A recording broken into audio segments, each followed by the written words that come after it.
Hello everyone, नमस्कार। कैसे हैं आप सभी? आई होप कि आप सभी होंगे एकदम बढ़िया, स्वस्थ, बेहतरीन। तो चलिए क्लास की शुरुआत करते हैं कि जबरदस्त मोटिवेशन के साथ। लोगों की निंदा से परेशान होकर अपना रास्ता कभी मत बदलिए, क्योंकि सफलता शर्म से नहीं, सहारे से मिलती है। तो एक छोटी सी मोटिवेशन थी। तो चलिए इसी के साथ हम शुरुआत करते हैं अपनी सीरीज का। तो आप सभी जानते हैं कि मैंने आपको एक सीरीज की बात करें तो मंगलम सीरीज, जो कि अप्रैल से स्टार्ट होगी। अभी जो है हम आपको पी वाई क्यूज करवा रहे हैं, ठीक है। ये भी एक मंगलम सीरीज का ही पार्ट है। ये जो पी वाई क्यूज है ये मैं आपको करवाऊंगा, यानी कि 27 मार्च तक। 27 मार्च के बाद जो है वो 2 से 3 दिन का हो सकता है, मैं आपको होल्ड दूं। आफ्टर दैट जो है वो हम 1 अप्रैल से, ठीक है। कब से भाई? 1 अप्रैल से क्या करेंगे, एक नई सीरीज स्टार्ट करेंगे।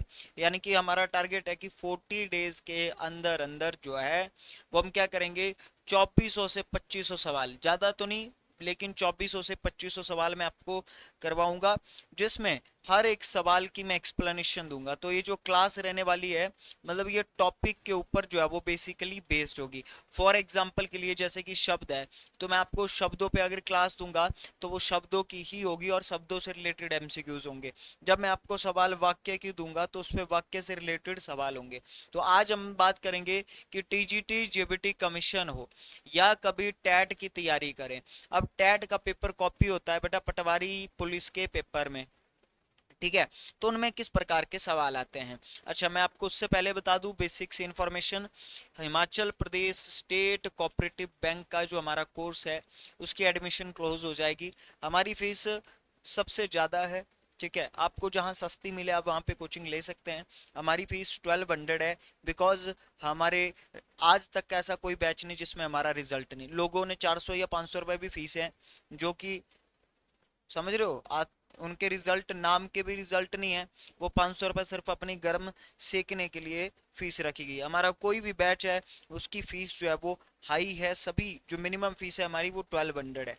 चलिए इसके साथ आगे बढ़ते हैं। पहला सवाल कहता है कि रसाल का अनेकार्थी शब्द है। क्या बात कर रहे हैं? रसाल का अनेकार्थी शब्द क्या है? सूखा, वृक्ष, निरसाम। रसीले रसीले, रसीले रसीले होंठ तेरे, तो है ना। होंठ रसीले भैया, तो आम इज द राइट आंसर।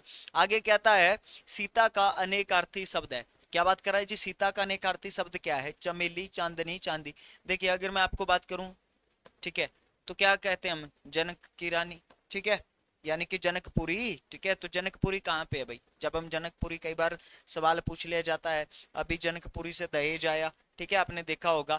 तो क्या हो जाएगा? जनक सूता, यानी कि इसका राइट आंसर हो जाएगा। सीता के अनेकार्थी शब्द क्या है? वैदेही है, जानकी है, मिथिलेश कुमारी है, राम प्रिय है, जनक तनया है, जनक नंदिनी है, ठीक है, भूमिजा और जनक सूता है, ठीक है। अगला सवाल कहता है वह लाचार है, ठीक है। वह लाचार है क्योंकि वह अंधा है।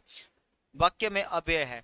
अब बात क्या कर रहा है? संकेत वाचक, करण वाचक, परिणाम वाचक या इनमें से कोई नहीं। जैसे कि मैं हिमाचल के आधे से ज्यादा बंदों की अगर मैं बात करूं तो वो भी लाचार हैं, ठीक है। करें तो करें, क्या करें, है ना। एचआरटीसी में रिजल्ट नहीं, पुलिस के पेपरों में रिजल्ट नहीं, जो भी एग्जाम उनमें रिजल्ट नहीं, लेकिन फिर भी कोर्स लॉन्च करना है ना, फिर भी बच्चों को गुमराह करना है, क्योंकि वो भाई लाचार हैं, ठीक है, बीमार हैं दिमागी तौर पे। अब वह लाचार हैं क्योंकि वह अंधा है। तो ये क्या है भाई? संकेत नहीं है, ये एक कारण है। ये क्या है? एक कारण है। तो इसको हम क्या कहेंगे? इसको हम कहेंगे करणवाचक, ठीक है। क्या है? एक प्रकार का ये बच्चा कारण है कि वो क्या है, वो लाचार हैं, ठीक है। आगे कहता है लिखावट में प्रत्यय है। किस चीज में प्रत्यय पूछ रहा है? लिखावट। अब देखो लिखावट में क्या है, प्रत्यय लगता है बाद में। तो यहाँ पे लगा लो लिख। लिख के बाद ये जो मात्रा लगी यहीं से खेल शुरू हुआ। ये किस चीज की मात्रा है? ये आ क्या है? आ जो है वो स्वर है। तो ये क्या है? स्वर की मात्रा है। और मात्रा कैसे लगती है? जैसे लगी हुई है वैसे ही लगती है। तो क्या हो गया? आवट। तो यहाँ पे क्या हो जाएगा? आवत नहीं होगा, वट होगा, ये लिखा। तो भाई आवट जो है वो इसका राइट आंसर हो जाएगा। अगला सवाल कहता है मुखिया शब्द में कौन सा प्रत्यय है? ठीक है, मुखिया शब्द में कौन सा प्रत्यय है? मुखिया, सेम अगेन प्रत्यय का सवाल है। अब यहाँ पे क्या होता है, मुख, मुख क्या है, एक प्रकार का शब्द है। मैंने बोला जहां पे शब्द मिल जाए उसके बाद मात्रा ढूंढो। यहाँ पे क्या है, मुख, यहाँ पे क्या है, ई की मात्रा है। ई क्या है, ये छोटा ई है, तो इसकी मात्रा क्या होती है, इस प्रकार से लगती है। और या, तो यहाँ पे क्या हो गया, इसका मतलब हो गया कि या जो है वो यहाँ पे प्रत्यय होना चाहिए। ठीक है, तो यानी कि option D is the right answer. चलिए आगे कहता है अनुरोध। मतलब देखो अनुरोध के, अनुरोध क्या होता है, अनुरोध का मतलब ये आग्रह, आग्रह अनुरोध एक ही चीज है। ठीक है, अब कहता है कि अनुरोध यानी कि विनय पूर्वक याचना की गई हो। जैसे कि हम किसी से ना बड़ा विनम्र होके जब बात करते हैं उसको कहते हैं कि विनय पूर्वक याचना हुई है। तो आग्रह का आशय है, आग्रह क्या होता है बेटा, आग्रह क्या है भाई, मेरी इच्छा है। आग्रह, आग्रह का जो शाब्दिक अर्थ हो गया वो हो गया इच्छा। इच्छा का मतलब क्या है भाई, मेरी इच्छा है, मेरी इच्छा है। अब आप आग्रह करते हैं किससे, भाई जी हमारी इच्छा है। अरे भैया हमने तो विनय पूर्वक भी कर लिया, हट भी कर लिया कि यार बर्तिया निकालो, लेकिन निकालनी कैसे, आ, निकालें कैसे, निकली नहीं है ना। अब क्या है आग्रह, आग्रह क्या होता है, मेरी इच्छा है, मैं अधिकार जमा रहा हूँ। ठीक है, अब क्या कहता है, इसका कदापि अपेक्षा नहीं करनी चाहिए, इसको हटाओ। अधिकार भावना से अद्भुत याचना, भाई ठीक है, अधिकार भावना, क्योंकि भाई मैं चाहता हूं कि ऐसा हो। हमने क्या बोला कि हमने आग्रह किया, किससे आग्रह किया, हमने सीएमसी से आग्रह किया कि भाई भर्तियां निकलो। क्यों, क्योंकि हमने वहां पे अद्भुत याचना क्या करी, इच्छा थी हमारी, हमारा अधिकार था। तो हम क्या बोलेंगे, मैं तो भाई ऑप्शन बी के बाद कहीं जाऊंगा ही नहीं, क्योंकि अधिकार भावना से मैं अद्भुत याचना करूंगा। अधिकार भावना से सह, सहृदय, क्या सहृदय, सहृदय आ गया तो फिर अनुरोध हो गया। ठीक है, अधिकार भावना को स्वीकार करना कुछ नहीं भाई। चलो आगे, आगे क्या कहता है, अनुपम। ठीक है, अनुपम क्या होता है, यानी कि जिसके बराबर कोई ना हो। सेम अनुपम और अद्वितीय, यानी कि कोई दूसरा है नहीं उसकी तरह। तो अनुपम का आशय है कि जिसकी उपमा किसी अन्य से न दी जा सके। ठीक है, वहीं अद्वितीय का आशय क्या है, अद्वितीय क्या भाई, जिसके तरह कोई बंदा पैदा ही ना हुआ हो, है ना। पहला और दूसरा एक सदृश से इसको काटो, पहले के समान दूसरा ना हो, ये क्या हुआ, पहले के समान दूसरा ना हो। ये पहले कहां से आ गया, तो अद्वितीय यानी कि जिसके समान कोई ना हो यार, पहले के समान दूसरा ना हो। ठीक है, कोई बात बनी, दूसरे के समान पहला, ये क्या हुआ, दूसरे के समान पहला, बेवकूफ बना रहे हो, जिसके समान दूसरा ना हो। चलिए आगे बढ़ते हैं। क्वेश्चन नंबर 8 कहते हैं वाक्य में विभक्ति के प्रयोग के अनुसार शब्दों के परस्पर संबंध को संबंध की दशा को कहते हैं। ठीक है, वाक्य में विभक्ति, विभक्ति क्या होती है, विभक्ति का होता है चिन्ह। तो विभक्ति चिन्ह कहाँ लगता है, कर्ता ने कर्म को कर्ण से द्वारा संप्रदान को के। ठीक है, तो यहाँ पे क्या हो गया, कर्ता, जैसे कर्ता का हमने विभक्ति चिन्ह लगा दिया ने, कर्ता ने कर्म को, क्या भाई, कर्ता ने कर्म को। ठीक है, तो ये बात होगी, तो इसका मतलब क्या हुआ, कारक इज द राइट आंसर। ठीक है, क्या हो जाएगा, कारक इज द राइट आंसर। आगे कहता है धातु के बाद लगाने से पूर्णकालिक क्रिया बनती है। मैं गारंटेड बात कहता हूँ, ये किसी को आता ही नहीं है सवाल। धातु के बाद लगाने से पूर्णकालिक क्रिया बनती है, कैसे बनती है। अरे भाई धातु क्या है, लोगों को यही पता नहीं है। आपको मैं कह रहा हूं, सच बताइए, क्या आपको धातु का पता है, धातु क्या होता है, ऑनेस्टली बताना। जो लोग मेरे पास पढ़ रहे हैं मैं उनकी बात नहीं कर रहा हूँ। ठीक है, जिनके पास एडवांस बैच है उनके अलावा मैं बात कर रहा हूँ, सच बताना। आज आपको मेरे को कमेंट में बता देना, अगर ये आपको बात पता थी तो बहुत अच्छी बात है। अगर आज आपने एक नया कॉन्सेप्ट सीखा तो बताना। धातु क्या होता है, क्रिया, जब हम बात करते हैं क्रिया को हमेशा प्रत्यय लगाकर बनती है, क्रिया बनती है प्रत्यय लगाकर। अब क्रिया जो है, जब हम बात करें क्रिया का मूल रूप जो है, ठीक है, क्रिया का मूल रूप जो है वो धातु कहलाता है। क्या कहलाता है, धातु कहलाता है। फॉर एग्जाम्पल के लिए मैंने कहा खा ना, मैंने क्या, खाना, खाना में क्या है, ना जो है वो प्रत्यय लगा हुआ, क्या है, ना जो है वो प्रत्यय लगा हुआ है। और प्रत्यय लगने से जो है वो खाना जो है वो क्या है, एक क्रिया बनी है। अब खाना क्या है, एक प्रकार की क्रिया है। लेकिन ये जो खा जो है ये क्या है, ये है मूल धातु। ये क्या चीज है, ये मूल धातु है। अब हम बात कर रहे हैं कि धातु के बाद लगाने से पूर्णकालिक जो क्रिया पूरी हो जाए उसे पूर्णकालिक कह रहे हैं हम। अब देखिए, जैसे मैंने बोला कि मैं अभी खाकर आया, तो मैंने क्या बोला, मैं खाकर आया। मैं अभी पीकर आया, मैं अभी सोकर आया, मैं अभी रोकर आया। ठीक है, मैं अभी धोकर आया। फॉर एग्जाम्पल के लिए रोकर बोलो, धोकर बोलो, लोकर बोलो, चोकर बोलो, भाई कुछ भी बोल लो, मतलब क्रिया बनाओ। खाकर, पीकर, रोकर, सोकर, धोकर, है ना। तो इसका मतलब क्या हुआ, कर। होप सो आपने नई चीज सीखी हो, बता देना। ठीक है, आगे कहता है भूख शब्द का तत्सम है। ठीक है, भूख का तत्सम क्या होता है भाई, कहती है ये ऑप्शन बी बुभुक्षा, सीधी बात, नो बकवास, है ना। ठीक है, आगे कहता है हनुमान का प्रवाची शब्द नहीं है, पवन सुत अंजनी पुत्र मारुति नंदन, ये तो भाई सारे ही हैं। तो विनायक, विनायक का अर्थ क्या है, गणेश। विनायक का मतलब क्या होता है, गणेश, तो यानी कि ऑप्शन डी हो जाएगा। आगे बढ़ जाइए, सतनय का प्रवाची शब्द है। अरे भैया स्तन, अरे दूध, स्तन क्या, स्तन क्या होते हैं, वक्स, वक्स क्या है, ठीक है। जब हम स्तन क्या है, स्तन यानी कि वक्स की बात करो, और स्तन का परिभाषित शब्द क्या है, यानी कि दूध हो जाता है, ठीक है। तो इसको वही माइंड सेट सेट की बात है, बाकी कुछ नहीं है, ठीक है। यहां तक पता चल गया। चलिए आगे बढ़ते हैं, ठीक है। दुविधा में दोनों गए, माया मिली न राम, ठीक है। लोकोक्ति का अर्थ क्या है भाई, दुविधा में। अब बंदे को एक दुविधा लगी होती है, उसको शांति नहीं है, पता नहीं मेरा होना, मेरा नहीं होना, पता नहीं ऐसा होगा, पता नहीं क्या ऐसा होगा भी कि नहीं होगा, पता नहीं भर्ती आनी नहीं आनी। अब बंदे क्या सोचते हैं, वो आ रहा छाड़ परे, भर्ती तो आनी नहीं, पर जैसे भर्ती आएगी फिर मिलेंगे 30 दिन तैयारी के लिए, फिर ना तो राम मिला ना, अब यहाँ पे क्या है, दोनों गए, ना माया मिली ना राम मिला, ना तो बच्चा नौकरी मिलनी ना छोकरी मिलनी, फिर ही कर रहे हो मजे मजे मजे मजे मजे, फिर बनना ताऊ, ठीक है। फिर ताऊ की तरह बोलना मजे मजे, ना राम मिला ना माया मिली, फिर क्या होगा, ना नौकरी मिली ना छोकरी मिली। तो यानी कि अनिश्चय की स्थिति में व्यक्ति ऐश्वर्य पा सकता है और न भक्ति, इसको काट दो। एक चीज के पीछे पड़कर दूसरी को भी खो देना, धन की लालच में, अरे धन धुन नहीं, अनिश्चय की स्थिति में व्यक्ति दोनों ओर से हानि उठाता है। अब देखो भाई समझो इस चीज को, अब क्या होता है, जब आपको क्या है, अनिश्चय है, तो क्या चीज होती है बच्चे, एक चीज के पीछे पड़कर दूसरी को खो देना नहीं, तब तो एक तो मिलेगी ही मिलेगी। यहाँ बात क्या है, दोनों गए, दुविधा में दोनों गए, माया मिली ना राम मिली, नौकरी, बोले जी नौकरी तो आ नहीं रही है, भर्ती तो आ नहीं रही है, पढ़ना नहीं है। जो बंदा ऐसा सोच के चल रहा है, भर्ती तो आ नहीं रही है, मैं पढ़ूंगा नहीं, मैं गारंटेड बात कहता हूं, जिस दिन भर्ती आ भी जाएगी उस दिन भी कुछ नहीं होगा, टाइम भी चला गया तैयारी करने का, और तुम्हारी नौकरी भी नहीं लगी, गारंटेड बात। चलिए, तो इसका मतलब क्या हुआ, एक ही चीज हमारे पास बच गई, अनिश्चय की स्थिति में व्यक्ति दोनों ओर से हानि उठाता है, दोनों ओर से, फिर हो गए मजे मजे, ठीक है, ना नौकरी ना छोकरी। आगे कहता है थोच्छा चना बाजे गना। अब भाई थोच्छा चना क्या हुआ, खाली चने, ठीक है। अब मतलब मूर्ख व्यक्ति बहुत बोलता है, बड़ा आदमी बहुत बोलता है, ज्ञानी व्यक्ति कम बोलता है, खोखला चना हल्का होता है, इन तीनों को काट दो तो हम क्या बोलेंगे, मूर्ख व्यक्ति बहुत बोलता है।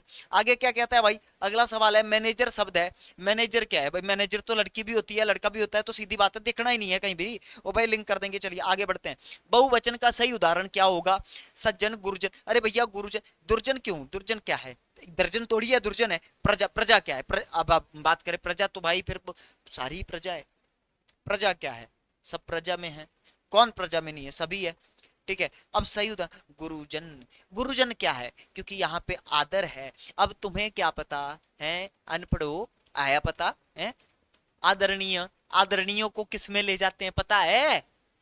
अब गांधी जी तो सिंगल बंदे थे, गांधी तो एक है व्यक्ति, लेकिन हम बोलते हैं महात्मा गांधी जी। बताओ महात्मा गांधी क्या होगा, महात्मा गांधी जी, बता दो भाई, यहाँ तुम वचन बताओ, एक वचन में जाएंगे कि बहुवचन में जाएंगे। अगर तुम लोगों ने इसका आंसर बता दिया, मैं मान जाऊंगा कि भाई साहब तुम लोग पढ़ रहे हो, this is your question of the day, question of the day. चलो मित्रों, चलिए भाई आगे बढ़ जाओ। आगे आता है, निम्न में से वर्तनी की दृष्टि से शुद्ध शब्द है संभ्रांत, संभ्रांत, सभ्रांत या सभ्रंत। अरे भैया सभ्रंत क्या हुआ, सबसे पहले तो इसको काट, ये सभ्रंत क्या है, सभ्रांत क्या है, सभी की बात कर रहे हैं इधर, स सभ्रांत में तो बिंदी नहीं है, अरे सभ्रंत तो था नहीं, यहाँ सभ्रांत लिखा हुआ, बिंदी क्यों नहीं लगाई है, और यहाँ पे म लिख दिया, सम म के साथ भ का प्रयोग कर रहा है। ये मूर्ख प्राणी, यहाँ पे इसको पता ही नहीं है कि यहाँ पे अनुस्वार आएगा, अगर अनुस्वार आएगा है मूर्खा तो यहाँ पे बिंदी लगनी चाहिए, तो यानी कि सब भ्रांत करेंगे, ठीक है। इन एडिटरों को भी क्या बोलूं, है बिंदी लगा लो एडिटरों मूर्खो, ठीक है, सब भ्रांत करना था यहाँ। चलो आगे बढ़ जाओ। वाक्य रचना मूलतः होती है, कैसे होती है भाई, संज्ञा से होती है, क्रिया से होती है, या पदों से होती है, नहीं है तुम्हें पता, बताओ कैसे बनता है वाक्य, कैसे बनता है, पद क्या है, पद, अगर मैं पद की बात करूं, वाक्य में प्रयुक्त शब्दों को पद कहा जाता है, किस में होते हैं ये, वाक्य में प्रयुक्त शब्दों को पद कहा जाता है, नहीं था पता, वाक्य में प्रयुक्त शब्दों को ही पद कहते हैं, शब्दों को पद कहा जाता है, क्या कहा जाता है, पद जो है वो कहा जाता है, समझ आई बात की नहीं। तो वाक्य में प्रयुक्त शब्दों को पद कहा जाता है। पद क्या चीज है भाई साहब, क्या चीज है पद, अरे पद क्या है, पद एक प्रकार का शब्द है, और शब्द जब जुड़ते हैं, ठीक है, ताल से ताल मिला, अब शब्द से शब्द जुड़ते हैं तभी तो वाक्य बनेगा। अब लेकिन वाक्य में प्रयुक्त शब्दों को पद कहा जाता है, तो वाक्य रचना मूल तो होती है, किससे होती है भाई साहब, पदों से होती है, किससे होती है, पदों से होती है। कहता है वाक्य में प्रयुक्त सार्थकता, तत्व से क्या तात्पर्य, बहुत ज्यादा एडवांस हो गया आज आपके लिए वैसे। वाक्य में प्रयुक्त देखिए सार्थक, सार्थकता से क्या तात्पर्य है? अरे भैया इसका मतलब क्या है? अरे मित्रों, सार्थक, सार्थक निरर्थक, सार्थक और निरर्थक इसका मतलब है। ठीक है, अब मतलब क्या हुआ कि वाक्य सार्थक वर्णों का प्रयोग हो, ये क्या वाक्य में तो लगा देते, ये तो पहले ही गलत है। वाक्य में सार्थक शब्दों का प्रयोग हो, ठीक है। वाक्य में सार्थक विशेषण, क्या भाई, सार्थक विशेषण शब्द किसने बोला वाक्य में आते हैं? काट दो इसको। इनमें से कोई नहीं, क्यों नहीं होगा भाई? वाक्य में सार्थक शब्दों का प्रयोग हो, उसी को तो सार्थकता कहते हैं, यानी कि सही शब्दों का प्रयोग करना। और सार्थक शब्द कौन सा है? जैसे कि फॉर एग्जाम्पल मैंने क्या बोल दिया, सार्थक शब्द हो सकता है जब भी आपसे पूछे, हम क्या बोल रहे हैं भाई, रोटी छोटी खिला दो यार, है? ऐसा बोलूं गलत हो जाएगा। मैंने क्या बोला भाई, ले आओ भाई रोटी पानी ले आ यार, चाय पानी करा यार, चाय पिला पानी पिला, ठीक है। लेकिन यहाँ पे आया निरर्थक। निरर्थक कौन हो गया? जिसमें हमने बोला ओ लिया यारा भाई चाय चू लिया, अब चाय तो हम पिला दें, चाय चू है, चाय तो हम पिला दें, लेकिन चू कहां से पिलाएं भाई? वेयर इज द चू? चू तो हम पिला नहीं सकते, चाय तो हम पिला देंगे, तो इसका मतलब क्या है? ये निरर्थक शब्द है। चलिए आगे बढ़ते हैं। सार्थक का विलोम है, लो जी, क्या होगा बच्चा? सार्थक का विलोम क्या होगा? निरर्थक हो जाएगा। आगे क्या कहता है? आगे कहता है विशेषण की अवस्थाएं होती है। अरे भाई दो तीन ही होती है, कौन सी होती है भाई? तीन कर दो, मूलावस्था, उत्तमावस्था, ठीक है, और उत्तरावस्था। चलिए आगे बढ़ जाइए। सुंदरता में कौन सी संज्ञा है? अरे भैया सुंदरता तो मन की आंखों से झलकती है, मन की आंखों से तू मुझको अच्छी लगती है, तो हमने क्या बोल दिया? भाववाचक। चलिए आगे बढ़ जाएं, आगे बढ़ते हैं। रमेश में कौन सी संधि है? रमेश, रमेश, रमा, जमा, इस करना है, तो क्या करना है? रमेश करना है। क्या करना है? रमेश। संधि, संधि, सारी उम्र संधि संधि पढ़ी, ठीक है। यशोगान शब्द का संधि विच्छेद करिए। यशोगान, यहाँ क्या है? ओ बना, कैसे बना? विसर्ग के पहले अ होगा, तो कैसे बनेगा? यशो तो नहीं होगा, यस, तो यहाँ तो विसर्ग ही नहीं है, यशः, विसर्ग के पहले मिला समान, तो बोल दिया यशोगान। चलिए आगे बढ़ जाइए। राजमार्ग का विग्रह होगा, किस चीज का? राजमार्ग। अरे भैया ये क्या है? ये हमसे समास है। क्या है? समास है। और हमसे कौन सा समास पूछ रहा है, ये बताओ? तो ये क्या हो गया? राजा का मार्ग। ये कौन सा समास हो गया भाई? संबंध तत्पुरुष समास। कौन सा है? संबंध, सॉरी, ठीक है, हाँ, कह सकते हैं, इसको लगाया जा सकता है संबंध तत्पुरुष समास। ठीक है, कौन सा समास था जी? समन तत्पुरुष समास था। क्लियर हुआ कि नहीं हुआ? क्लियर, आई होप सो कि आपको जो है ये क्लियर हो गया होगा। ठीक है, कि कौन सा समास इसमें अंदर है, तो इसके अंदर कौन सा समास है? कौन सा समास है इसमें? यानी कि संबंध तत्पुरुष समास है। क्लियर, यहां तक आपको क्लियर हुआ? तो ये थी छोटी सी क्लास, ठीक है। तो मिलते हैं आप सभी के साथ कल नई क्लास में। पुलिस कांस्टेबल का अंतिम बैच आ गया है, पुलिस एंड पटवारी, पुलिस और पटवारी का स्टडी नाइट का लास्ट बैच आ गया है। इसके बाद स्टडी नाइट क्लास 3 के जो कोचिंग है, ठीक है, उसके लिए आपको लाइव बैच नहीं देगा। उसके बाद आप कभी भी हमारा जो बैच लोगे वो आपको रिकॉर्डेड मिलेगा। ठीक है, क्या मिलेगा? रिकॉर्डेड। रिकॉर्डेड कब? आफ्टर जून जितने भी बैच होंगे, आफ्टर अप्रैल, ठीक है, आफ्टर 1 अप्रैल आपको हमारा लाइव बैच नहीं मिलेगा। कोई भी अगर आप में से किसी एग्जाम की फिर तैयारी कर रहा है, अगर आप पुलिस और पटवारी की कोचिंग कर रहे हो, तो स्टडी नाइट का लाइव बैच जिसका नाम है रॉ बैच, इस बैच को ले लीजिए, रॉ बैच। प्राइस है इसका 1200। कितना प्राइस है? 1200 है। कितने महीनों के लिए? 6 मंथ के लिए। लाइव प्लस रिकॉर्डेड क्लासेस होगी, और हमारे टीचर ऐसे चलते फिरते नहीं है, ठीक है, कि जैसे कईयों ने ऐसे पकड़ लिए होते हैं टीचर, ठीक है, जहाँ हिसाब है ही नहीं, ठीक है, कौन पढ़ा रहा है पता ही नहीं है, क्या हो रहा है पता ही नहीं है, ठीक है। पहले जितने बैच लॉन्च कर रहे उनमें तो फेलियर रहे, हाँ, अब बड़ा सा तीर मार लेंगे अदर एकेडमीज वाले। तो ये चीज है, हमने भी क्या किया, हमने तीर सीधी बात करें, जिस बैच को लॉन्च किया उसमें सिलेक्शन है। आज तक क्लेम कर दे कोई भी बच्चा कि हमने आपका ये कोर्स लिया, हमारा नहीं हुआ। अभी तक ऐसा कोई कोर्स ही लॉन्च नहीं किया स्टडी नाइट ने जिसमें सिलेक्शन ना हो, ठीक है, क्योंकि हम सिलेक्शन के लिए जाने जाते हैं, बाकी कोई चीज़ नहीं है। बाकी कोई कहीं से भी पढ़े कोई फर्क नहीं पड़ता। सिलेक्शन अब हम दिखा देंगे पुलिस में, पटवारी में। कमीशन का जिस दिन पेपर हो गया ना, उस दिन याद रखना कि स्टडी नाइट हिला देगा पूरे हिमाचल को। जिस दिन पटवारी का पेपर हो गया उस दिन पूरा हिमाचल हिल जाएगा। उस दिन बहुत लोग रोएंगे, बहुत लोग पछताएंगे, और बहुत लोग मेरे साथ बैठ के पार्टी कर रहे होंगे। ठीक है, पार्टी होगी, पार्टी ऑल नाइट, इसीलिए लाइक कर दो भाई, पार्टी ऑल नाइट। चलिए गाइस, ठीक है, थैंक यू सो मच आप सभी का यहाँ पर आने के लिए।